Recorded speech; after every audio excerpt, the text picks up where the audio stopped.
Dasar-dasar ekowisata. Pertama, pengertian dan lingkup ekowisata. Berikut istilah ekowisata dan definisi dari ekowisata.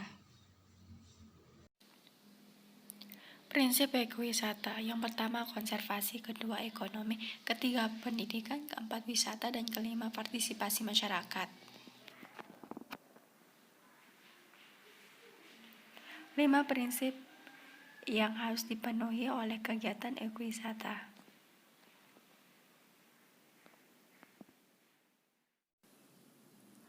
Beberapa faktor yang menyebabkan berkembangnya ekowisata. Yang pertama, ramah lingkungan. Yang kedua, sensitif secara budaya. Lalu, ekowisata ada beberapa. Yang pertama, koordinasi, pengembangan, pemberdayaan, pembangunan, dan lain-lain. Yang kedua adalah klasifikasi ekowisata dan karakteristik sumber daya perairan.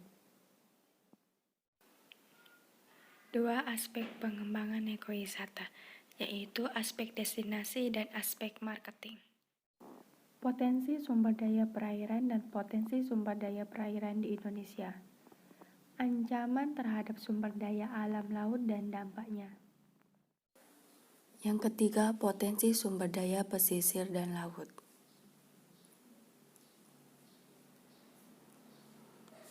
Pengertian dari pantai, pesisir, dan laut. Prinsip perencanaan wilayah pesisir dan kawasan pesisirnya. Potensi lingkungan pesisir dan laut, yaitu daerah pesisir dan laut merupakan salah satu dari lingkungan perairan yang mudah terpengaruh dengan adanya buangan limbah dari darat. Di daratan pesisir berkembang permukiman manusia dan pengembangan industri. Lingkungan pesisir terdiri dari berbagai macam ekosistem yang berbeda kondisi dan sifatnya.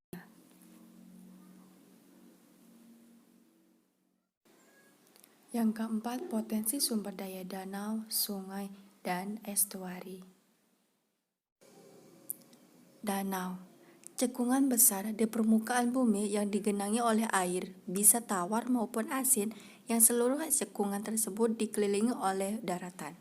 Pembentuk danau, danau tektonik, vulkanik, teknovulkanik, buatan, bendungan alam, karst, dan glasiar.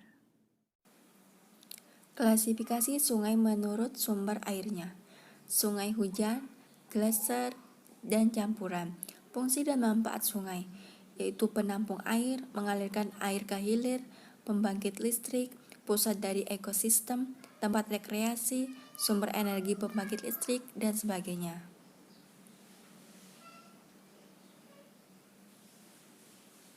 Pencemaran sungai dan dampak pencemaran sungainya.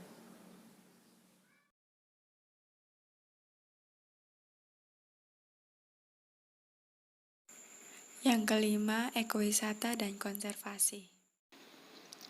Ekowisata, pengelolaan alam dan budaya masyarakat yang menjamin kelestarian dan kesejahteraan, sementara konservasi merupakan upaya menjaga kelangsungan pemanfaatan sumber daya alam untuk waktu kini dan masa mendatang.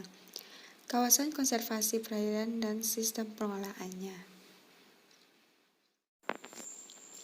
Berdasarkan zonasi yang dimilikinya, kawasan konservasi perairan dibagi menjadi 4 tipologi. Yang pertama, Taman Nasional Perairan. Yang kedua, Suaka Alam Perairan. Yang ketiga, Taman Wisata Perairan. Dan yang keempat, Suaka Perikanan. Tujuan konservasi untuk bisa memelihara serta untuk melindungi tempat-tempat yang sudah dianggap berharga agar tidak hancur, untuk bisa melindungi benda-benda sejarah atau juga benda-benda pada zaman purbakala, untuk bisa melindungi benda-benda cagar alam yang sudah dilakukan dengan cara langsung.